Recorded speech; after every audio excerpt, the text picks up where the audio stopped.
Ladies and gentlemen, welcome to the CvCISO podcast number 68. My name's Andy. Today we have our founder, the founder of FR Secure, Evan Francine, executive director of Security Studio Academy, Dave Tuckman. Last but not least, he puts the Don in Jordan, the treasurer of the Minnesota CvCISO chapter, Jordan Money Darlington. Show me that money.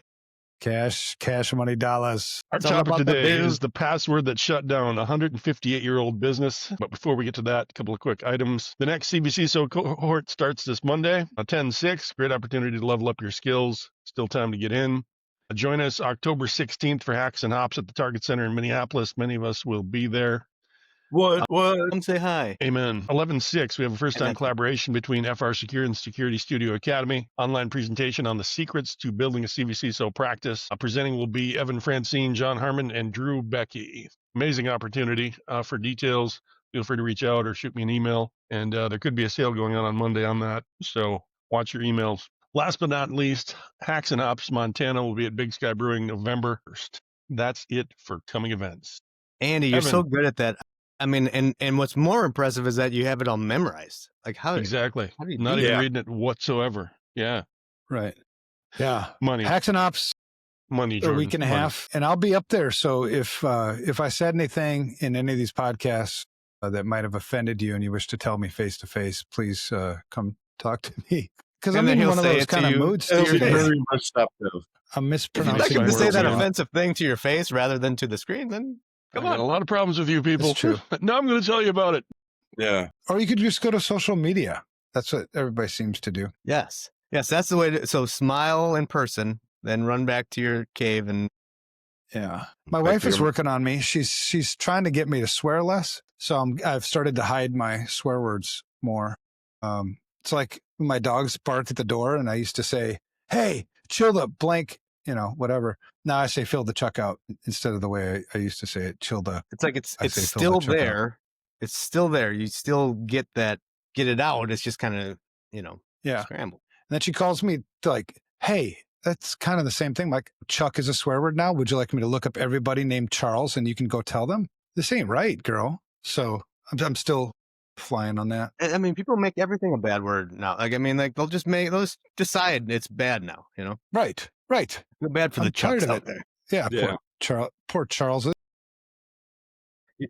You know what my word is? I'll say instead of MF, I say Martha Stewart. Poor Martha. And I'm not lying. I mean, this is real. I do it. My kids have started saying it now. They're like, Martha Stewart. Can you say that at the next CvCISO meeting for us? Martha Stewart. Stub my toe and I'll be like, Martha Stewart. You can just go Stewart off. Go Stewart yourself. Yeah. I actually would do the word. Shut the Stewart up. Have the cuss word in as part of a larger word. Like I really would enjoy shiitake mushrooms. Yeah. Yeah. You can get it works, Yeah. Maybe that's the first nugget of knowledge. So these are all tips for us when we're VCSOing somewhere and we're talking to a client. You can just say, yeah, I know it's an incident, but fill the chuck out. Yeah. It's okay. Quit Martha Stewart. You're in sheep dit. Yeah. There you go. So speaking of this incident, the topic for today's episode is this company, and it happened a couple of years ago, but it didn't really break the news until, become kind of more mainstream until like the last couple of months. But it's Knights of Old. Knights of Old was, in 2016-ish, they joined a conglomerate of their logistics companies. So this is a shipping company. In the UK, they call it haulage, which every time I read UK words, I'm more and more appreciative that we declared our independence from that. Haulage. But anyway, Knights of Old, a 158-year-old company, established in 1865. So if you, just to put that into perspective, 1865, we were fighting a civil war.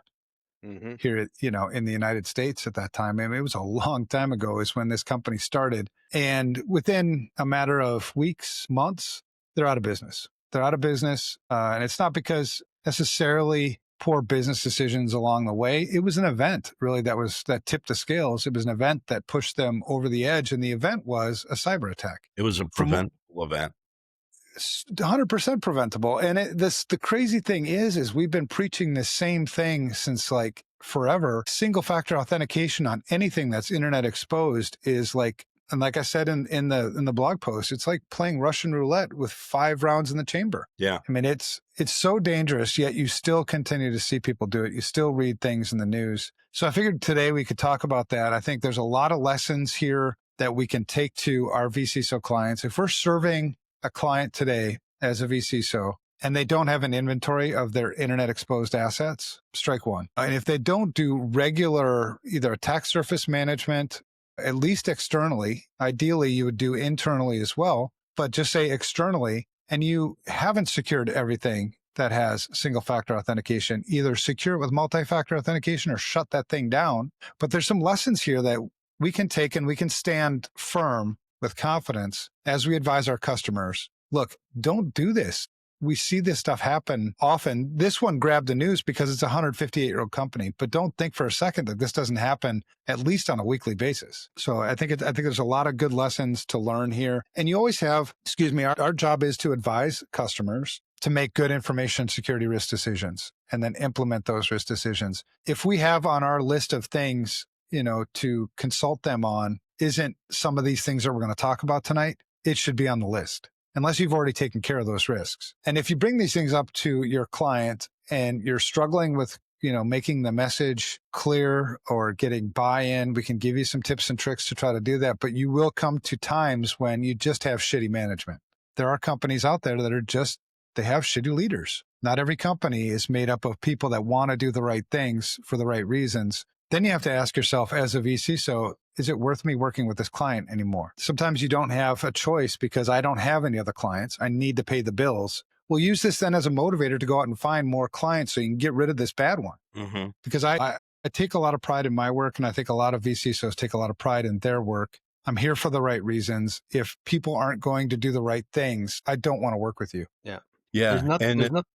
Go ahead. Sorry. I was just going to say that, just on that, there's nothing better than working with a client that's a great fit, like with you. And there's nothing worse than working with a client that's a horrible fit for you. Yeah. I was just in this example, the things that they weren't doing were so foundational that it just as trying to be the best VC so you can, these are things that are going to come up early.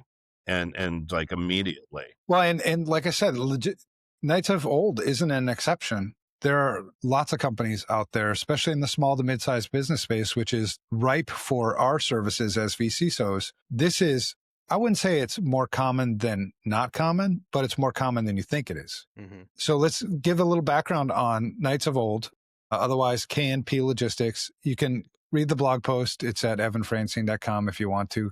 This one just pissed me off enough that it motivated me to write a blog post about it. But you can Google KNP Logistics Group. You can Google Knights of Old. You can Google Akira. Akira is the crime group that they believe is behind this. Akira, A-K-I-R-A, ransomware group. But the story is, this company started in 1865, has a fantastic reputation, becomes almost like a household name in the United Kingdom, in England. In 2016, they merged with some other companies, becomes part of KNP Logistics Group. But 2023, which is the year everything went to shit for them, they employed around 900 people across their brands. They operated a fleet of about 500 lorries, which again is UK people. I think lorries are just trucks, probably. I don't know. Or is that a woman's name? They hired a bunch of lorries? I don't know. To carry stuff around? Yeah. I mean, I'm paid to be a cybersecurity expert, not a linguistics expert or this thing. Yeah, I don't know. Yeah. We'll say they're trucks for the sake of the story. They're trucks. Well, according to Copilot, it's a large, heavy motor vehicle used for transporting goods. There it is. Which still sounds like a truck. What is called a truck in America. All right. Again, I'm glad we're separate countries now. So 500 trucks, had a national footprint with depots and long-term customer contracts, was considered a stable mid-sized logistics player in the UK. So that sets the stage. Actually, it was June 26th, 2023, a little over 2 years ago. Attackers broke in to their infrastructure, and they broke in through an internet accessible resource, a server. It could have been a remote desktop. It could have been, an FTP. I mean, who knows? That hasn't been publicly released. But we know that the only thing that was protecting the authentication to this system was a password, the username and password. So either the password was compromised, meaning it was phished. I mean, that's really common, especially with the Akira group. That's one of the ways that they operate, is to use phishing attacks to trick people out of their passwords, or they guessed it, or they brute forced it. Mhm. Either way, what happens is they got the password. The only thing securing that was the password. And this is the common technique. When we talk about TTPs, right? The way attackers operate, this is the same way we've been doing it since the day one, the first day I've ever got a job in this industry. You identify a vulnerability, in this case, having something just secured with the username and password. You compromise that vulnerability. You then elevate your privileges, plant a backdoor, establish persistence. You pivot through the network until you find the things that look interesting and that are worth stealing, delete logs, and, somewhere along that line, your history, if you haven't detected it, if you haven't stopped it. So June 26th, that's what happens. Early to mid-July 2023. So you have a dwell time here.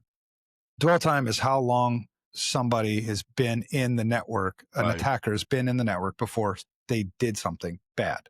So the dwell time here is about a month, a little less than a month, which is a pretty quick dwell time, honestly. But it tells you some things about this too, like just implying to me that this is a flat network. It Mhm. was very easy for them to elevate their privileges. It was very easy for them to map the network. It was very easy to find everything that they needed to find on this network. So not only did you have single factor authentication protecting getting into the network, but once you were in the network, there was nothing to stop them laterally, meaning moving wherever they wanted to move in this network, because that dwell time is like nothing. So that's when the ransomware detonated. June 26, 2023, in the network, mid-July, early to mid-July, say maybe a week to 3 weeks, detonation.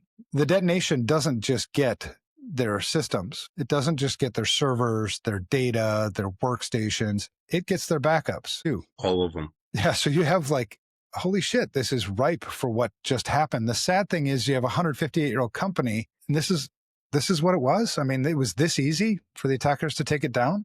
So September 22nd, they have a notice of intent. They basically, from July to August, you can only imagine what it's like. It's like scramble. Oh my God, what are we going to do? We can't get, it's a whole bunch of chaos. September 22nd. So, you've got June 26th to September 22nd. That's when they file their notice of intent to appoint administrators, which essentially in the United States is, we're going to declare bankruptcy. We can't recover from this. Got it. So we're going to need debt relief. We're going to try, whatever we can salvage out of this, wreckage is what we're going to do. So 3 days later, they enter administration. And at that point, 730 people lose their job. Late 2023 to 2024, there's an auction that takes place. They sell their assets, break things up. And they have to do that because they have debts that they have to pay. So it's, we owe $10 million just, for instance, if we sell everything that we have, everything that we own, we've got 2 million.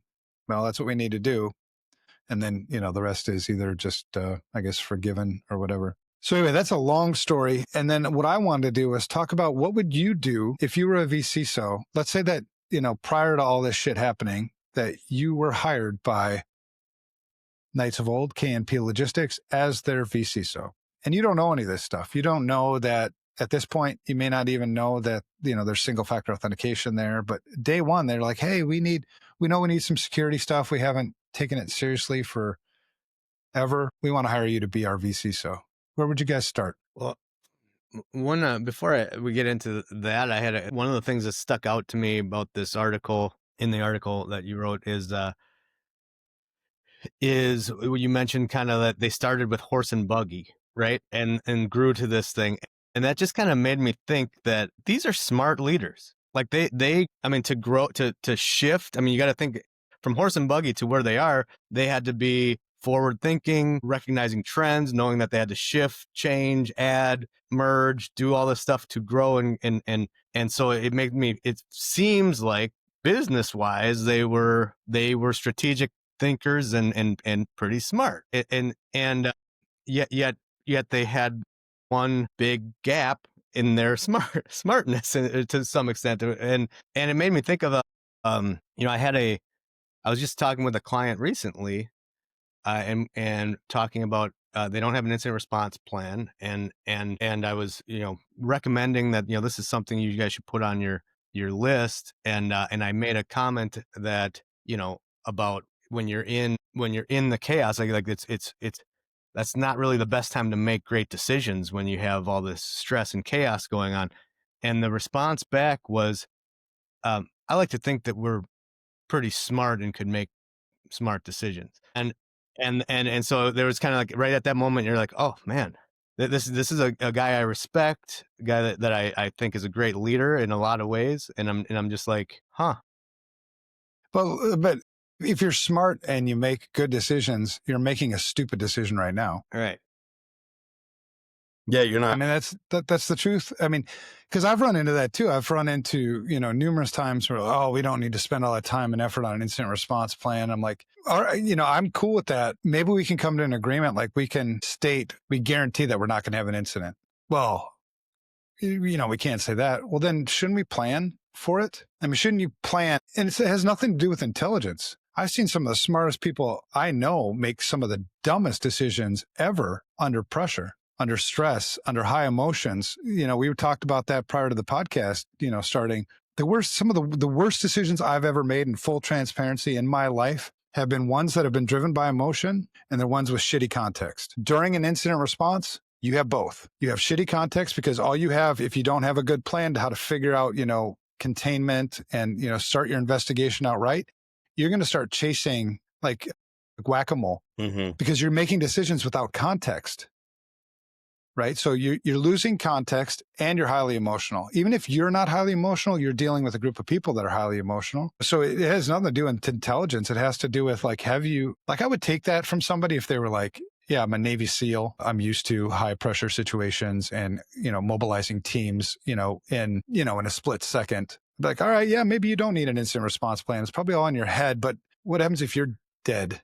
If you're not here? But that's why even Navy SEALs, with all that training and everything, they have fucking plans for everything. Well, Jordan, when the person you were talking to said that, do you think that response was ego-driven? I think so. And that's what kind of took me aback a little bit. I was kind of like almost like he was offended by me saying that people make bad decisions in those situations. And I was like, huh, that must have somehow tweaked something in him to where he kind of said, oh, I like to think we're smarter, yeah.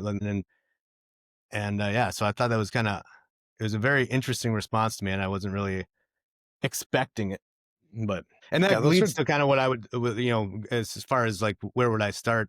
I think incident response is kind of on my mind, and that would probably be one of the places. We've talked about it before, that's one of the first things. So I would probably come into the situation saying, hey, well, do you have an incident response plan? And let's start there. That might open up some other conversations. Yeah, and I think that's valid, man. I think the way we teach in the CvCISO program, day one, in my opinion, would also apply here, right? I'd have to have an assessment. It's really difficult for me to walk into any situation and give you any good advice if I don't understand your situation. Yeah. If I don't understand what I'm working with. I don't understand, any of these things. So starting with an assessment, and then when you build that roadmap, you'll identify then you can prioritize the incident response, because we always say that too, right?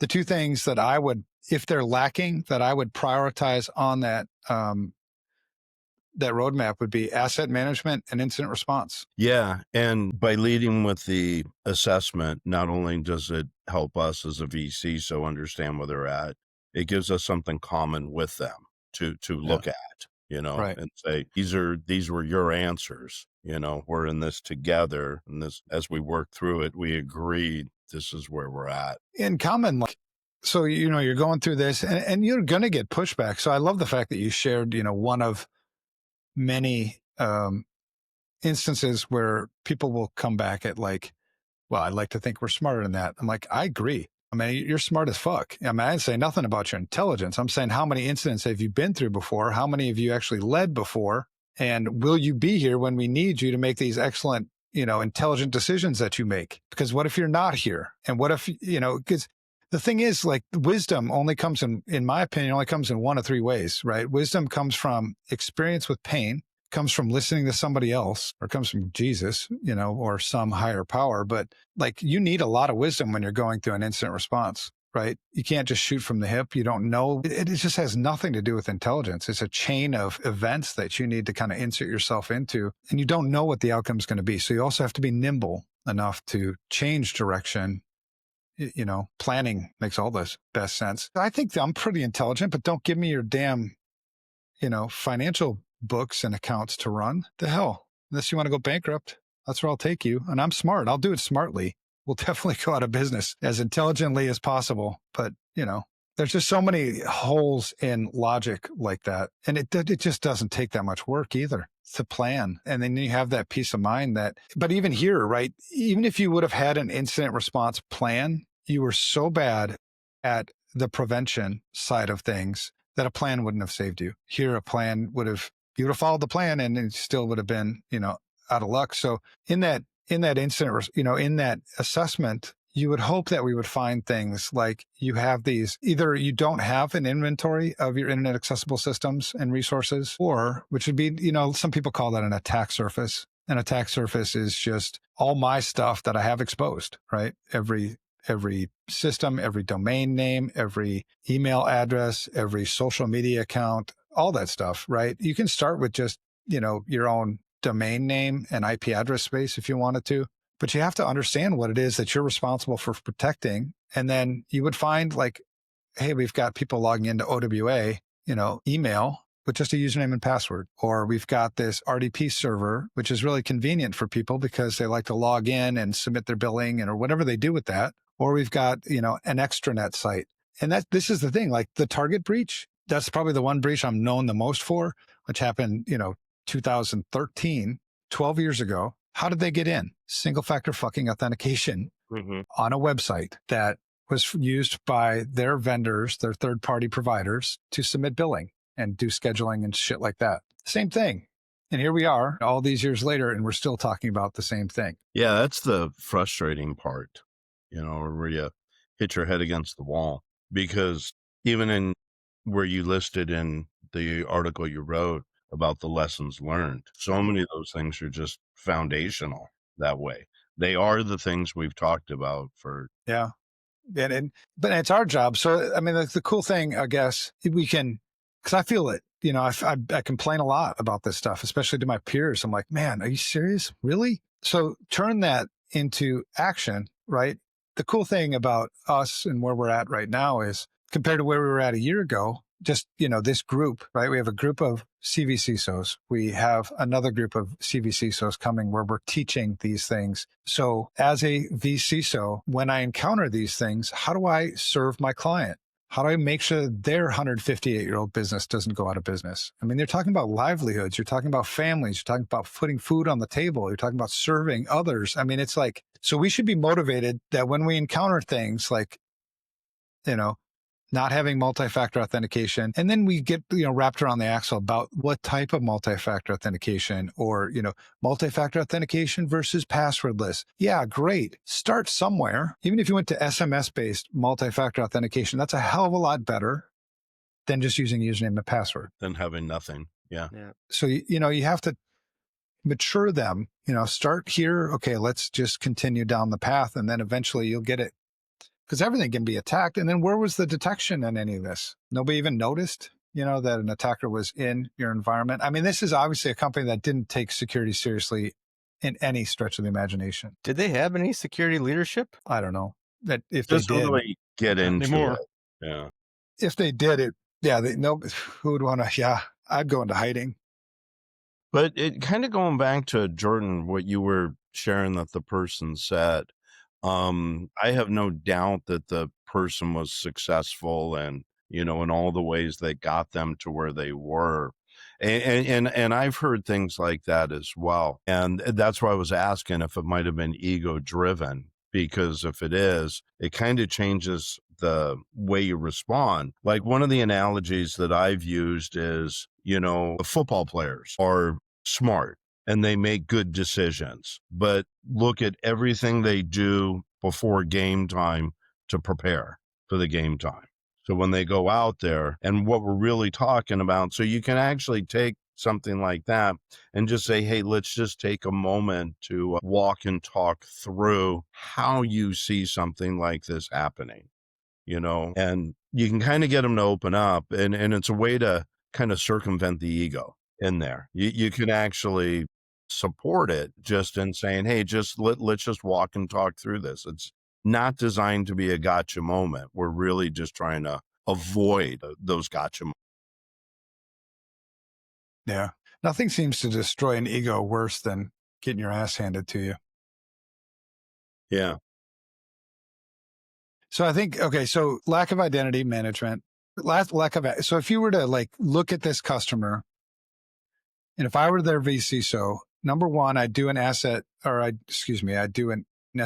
an information security risk assessment, trying to identify where these risks might be, because you're starting with nothing. I don't know anything. And in that, I find that you have no asset management, internal asset management, external exposure asset management. There's no asset management here. So that would be, when we talk about how we do road mapping, you have all these risks and you're making your risk decisions with the customer, and asset management would be bubbled up to the top. But here I probably would have found out that your backups are not protected at all and you never test them. So, playing through this, that's why there's so much to learn in breaches like this. It's like your backups need to be either completely offline. That's like, I'm still a tape backup guy. I like tape backups because it's really hard for you to jump from my computer over to my credenza over there where the backup is, or wherever Iron Mountain is. But they either need to be completely offline or they need to be completely immutable. And immutable means not changeable, not writable, like write protected. You can't change it. You can read it all day long, which is what I need if I'm going to be restoring things, but you can't write any more to it.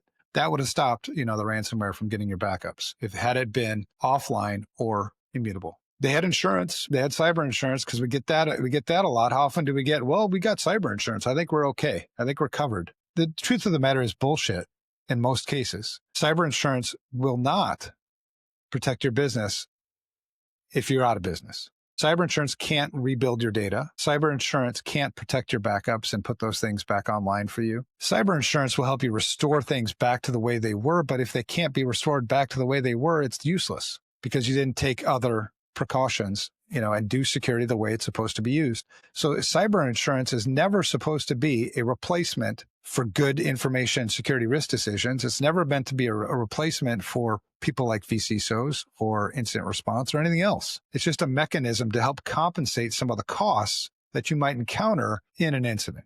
That's what it's used for. And the assumption is too that they did not pay the ransom, right? So they opted not to. They couldn't. They didn't have the cash. Sure. Oh, yeah.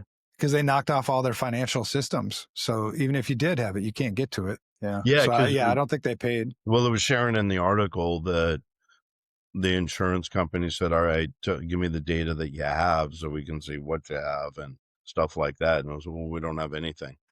Jeez. Yeah. What a shitty spot to be in, Yeah. And I mean, it was just, you're falling and there's nothing to hang on to. You just keep. And there's always like this blame game too. It's like, well, they must have had a really shitty management, really bad CEO. Maybe, but maybe nobody had the balls to tell them. Maybe it was one of us who was the damn problem, where we knew that these were issues and nobody said anything because they were afraid, or they didn't want to get out of their comfort zone, or maybe they're just bad practitioners. There's lots of security people in our industry that would walk into an environment like this, still continue to collect their paycheck and think everything's fine. And that was the motivation for creating the CvCISO program to begin with, was like, shit like this has to be changed. And we have to have people prepared to do that. Because, I don't know, not always, but over the years as a CISO and as a VCSO, I felt the weight of this. I mean, if I was working for this company, how could you not feel the weight of 730 people not having a job anymore? And how could you, 158 years, that means you've got generations of leaders in this company that led through World War I, through World War II. I mean, there's such a history here, and you were the guy sitting at the top when it all came crashing down.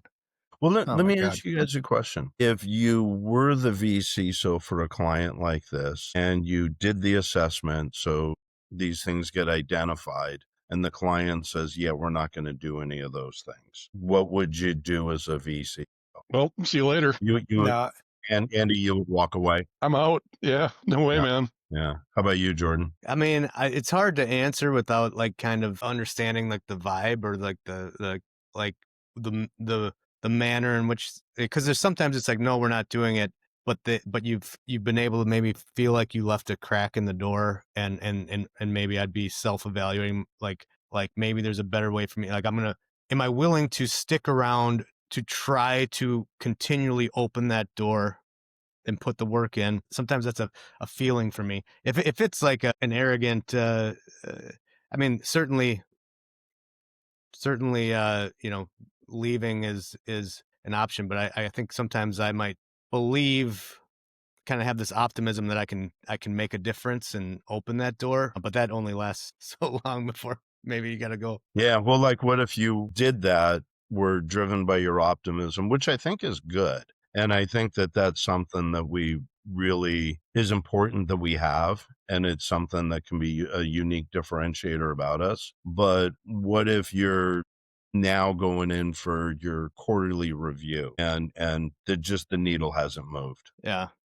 I mean, certainly kind of a sidestep from that too is I'd want to make sure that I had something written down of the risk decision that they were accepting and the liability of that, which I think sometimes can move the needle. But yeah, if it's clear that they're just not listening to anything and will never, and it's a quarterly review, and I mean, I would lean towards they're not a great fit, and I need to find some different clients that are a better fit. Yeah, and I think if we all did what we know to do, kind of going into that quarterly, you would have some documentation of what happened when you got together, who you got together with, and what was discussed and what was decided. Because like we've said, we don't own this. We can just advise and help them support and implement the decisions that they do make. yeah. And I think I would have to walk away personally. I just, yeah. honestly, I mean, and to your point, Evan, if I needed the client, because that was the only one I had, that would be as big of a driver to say, where can I find to look for other ones? Right. Because Yeah. it would really boil down to, if we're not going to do anything, you're wasting your money hiring me. Yeah. Yeah, and it would have to be crystal clear why I'm leaving. Yeah. Right. I mean, it depends to like I like challenges. I mean, that's one of the reasons why I like, the job is I like it. I mean, I like taking somebody from, especially when somebody tells me, oh, you're never going to get through to them or something. It feels good when you make those, because the fact of the matter is the CEO or the board or the owner doesn't have the perspective that I have. So I try to share my perspective. Like, do you understand that? And I'm not using fear as a tactic, but do you understand that the way things sit today, we do risk the business, which is meaning, all the people that work for you, and, try to use as much logic as possible, because I'll try to fight it for a while until it becomes obvious that I'm up against ignorance, ignoramus, like somebody who's purposely ignorant or purposely negligent, really. Then I'm out too, but you'll know exactly why I'm out, and I'll try to leave as much documentation as possible, because what I want walking out the door is for somebody to be held accountable for the shitty decisions that they made. Yeah. Yeah. And you kind of touch on something that I always tend to orbit back to, where if now it's like a quarter later or whatever, and we're going back and we know the experiences we've had, you've transitioned from ignorance to apathy. Yeah. Yeah. Which is, and sometimes that's a motivator. I mean, it's always like case by case basis, because sometimes that's enough of a motivator. Got great people that fucking work here, and you're putting them in danger. Sometimes that will keep me motivated, but then eventually, you have to be honest with yourself. You have to look in the mirror and say, hey, is it worth it for me to continue to fight a fight that I'm just not going to be able to win? Yeah. And Jordan, you may find where maybe it's the CEO or leadership that is driving that apathy, but it may be like an IT director, and everything that you're saying and everything you're trying to do doesn't get past that person. And that's where the real issue potentially could be. So it kind of, as that CvCISO there's that element of trying to sniff that out and just understand and make sure everybody is level set as best as possible. Yeah. And like, going back to the example I brought up earlier, like, it's not like I was laughed out of the room. He didn't say, "Oh, that's ridiculous." I mean, he had that moment of I think we'd be smarter, but it was kind of like, yeah, but that's probably a down the road thing, that we're kind of small. Like he left me with this room of, all right, I can keep working on him. This will just stay on the list as a risk. Exactly. And stuff. Yeah, and that's cool too, because after an incident, all the stuff that you documented becomes discoverable.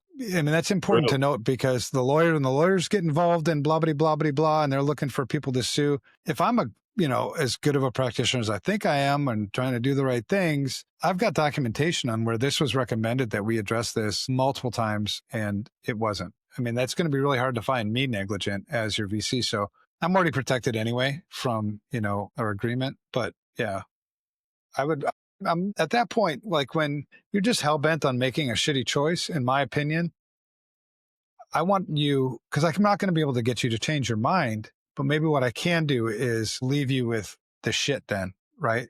Like, it's obvious that you were the one that made this decision multiple times. And so when the lawyers come, hopefully you're the one being held accountable, because what I don't want is for a CEO who doesn't learn their lesson on shitty choices to go work for another company and continue to make shitty choices. Right.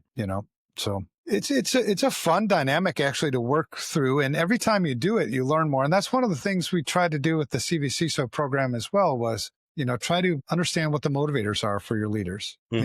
I've traditionally found that it's either ego, money, or mission, and it's not exclusive in one of those buckets, but one of those is dominant. And so when I'm catering my message to those types of leaders, if it's ego, then I'm trying to cater this thing in a way like, yeah, this is going to make you look really good. You're going to stand out. I mean, however. Right. So, but wordsmith.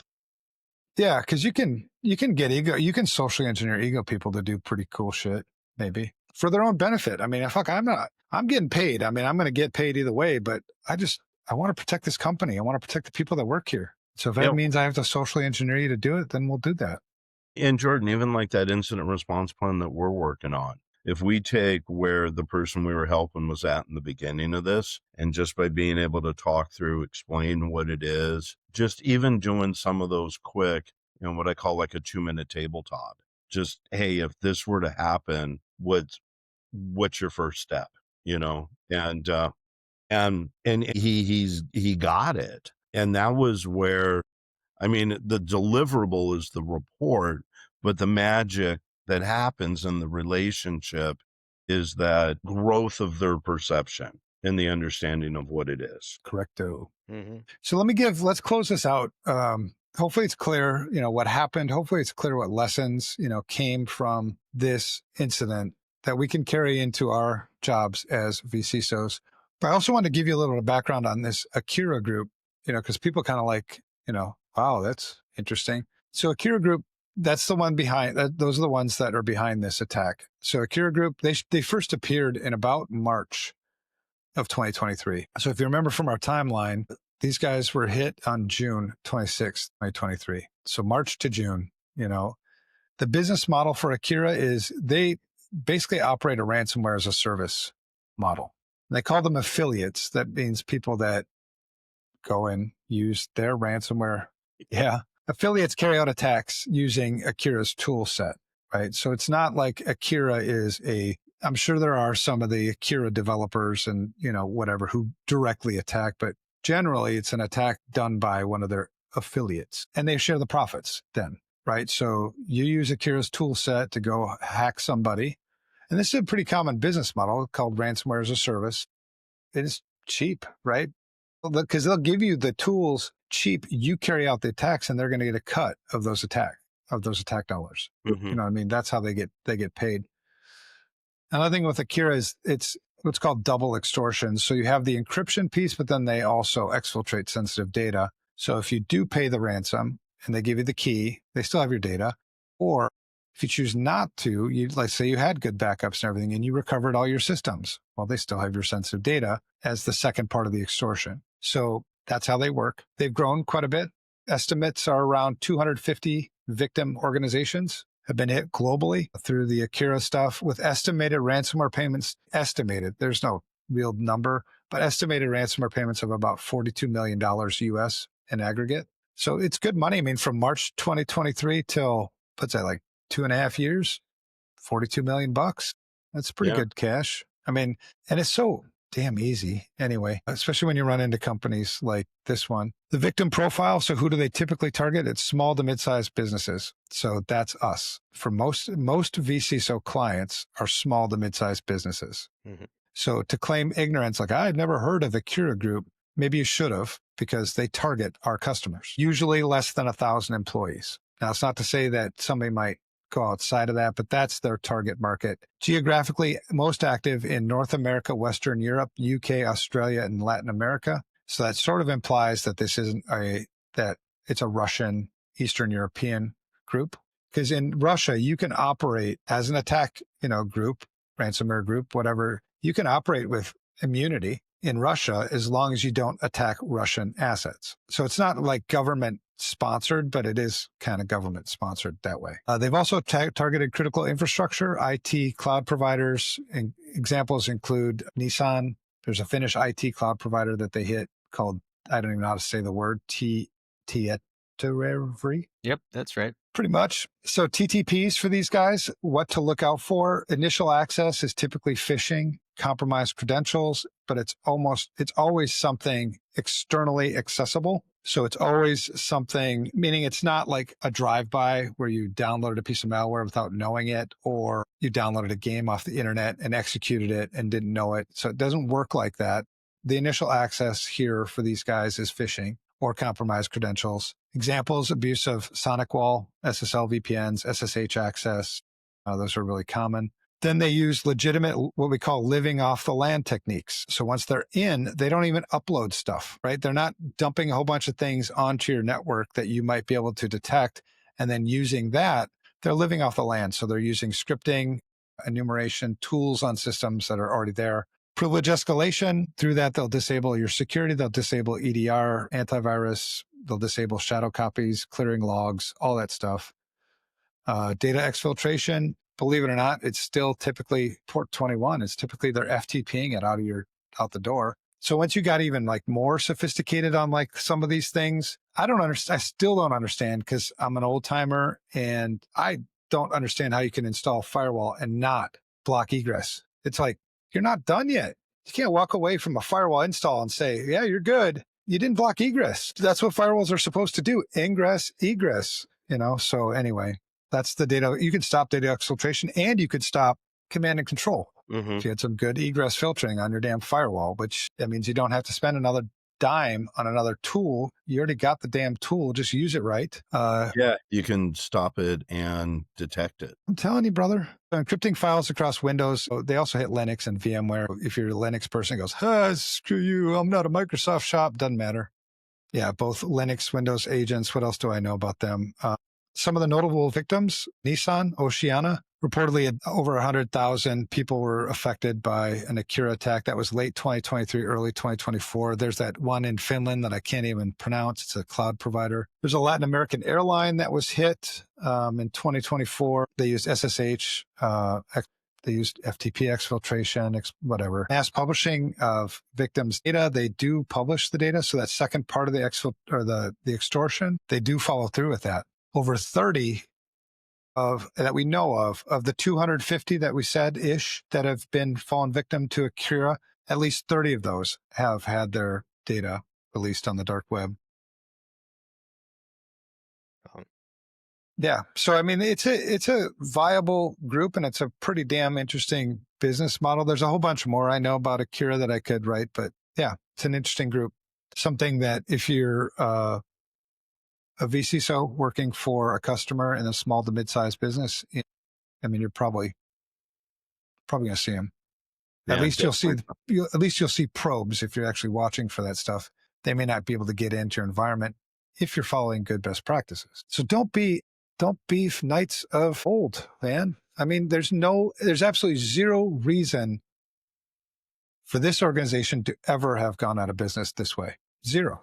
if you would have talked to any security, credible security person, ideally, if you would have talked to anybody that had been through the CvCISO program, we would have saved your ass from this. Absolutely. Yeah. Hands down. There's nothing here that you would have been like, oh, I missed that. Are you shitting me? How could you miss this? You can't. I mean, it's like so in your face.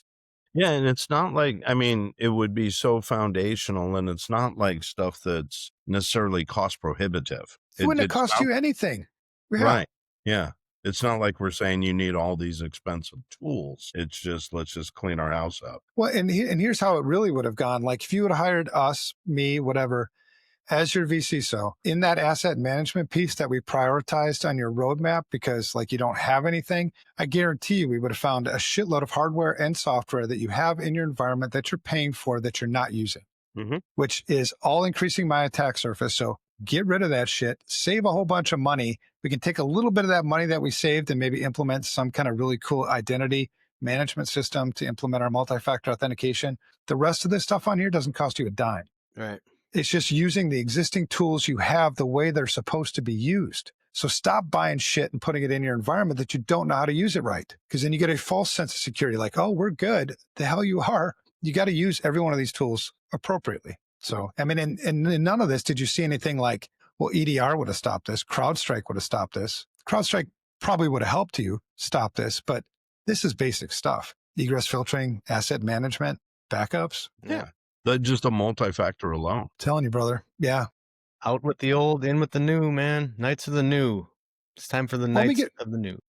Right. Well, we get wrapped around that axle too about, well, multi-factor authentication, you got to use the right kind. No, if you think about the way these attacker groups work, it's all about return on investment. It's all about money. It's nothing to do with you being hackable or unhackable. It's, can I get a good return on investment by hitting this company? If you have something dangling out there with single factor authentication, it's a trivial. I mean, getting in there and getting the ransomware out, your cost of getting that in there is like negligible. So you have a huge return on investment. If you just had multi-factor authentication, even if it was SMS-based multi-factor authentication, you've driven up the cost for them because most of this is automated. So you can't say, well, it's still risky. Yeah, it's still risky if you're a targeted attack, but these aren't targeted attacks. So anyway, it's like basic stuff, man. And that's why I get passionate about this stuff. It's like, please stop making people suffer because you're making shitty choices. MFNA, man. MFNA. Yeah. So I was tired before I started this podcast. Now I'm all fired up, ready to go do a marathon probably. Leverage that. Yeah. There you go. So any closing words of wisdom from you guys? What's that? Any closing words of wisdom from you guys? At least when we look at a client like this or something like that, when you go in, yes, start with a risk assessment and start with the foundational stuff. Yep. Yeah, and I love always connecting it. And Evan, you do a good job of this. It's like we make jokes and stuff like that, but these are real, and these are real people that lost their jobs and real impacts. And I don't even know if we'll fully understand the impacts that the domino effect from this longtime company going out of business.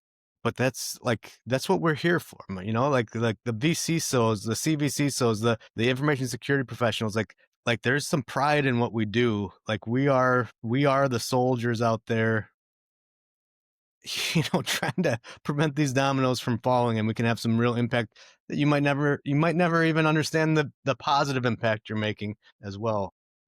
I love that, man. Yeah, it's always about people, right? I mean, I don't give a shit. You can steal all the data you want. If it doesn't affect anybody, help yourself. It's only when it affects people. It's only when people suffer from these things that really get me motivated. And I think I love how you brought it back to that, because that's the whole point. You have 730 people that were negatively impacted by this. You have an entire history of a company that just poof, gone. There's a ripple for sure. Imagine all the customers too that are out, had the logistics services that were great for so many years, and now they have nothing, and I mean, just crazy stuff. All could have been avoided. Yeah, it's not like they were unhappy with the company or the services. You got this group of faceless jackasses, reveling in the money. Mm-hmm. Should go find them. What would you do to them? We don't have to go into that. No, yeah, you don't want to know, but it might put into question salvation in some way, maybe. You're sealed, brother. You're sealed. That's true. That is true. All right. Good show, guys. Was it helpful? We were good? It's great. I think so. All right. I like that Good. article. All right, man. Yeah. You did a good job breaking it down. Thanks, man. Yeah. All right. Until next week. Appreciate you guys.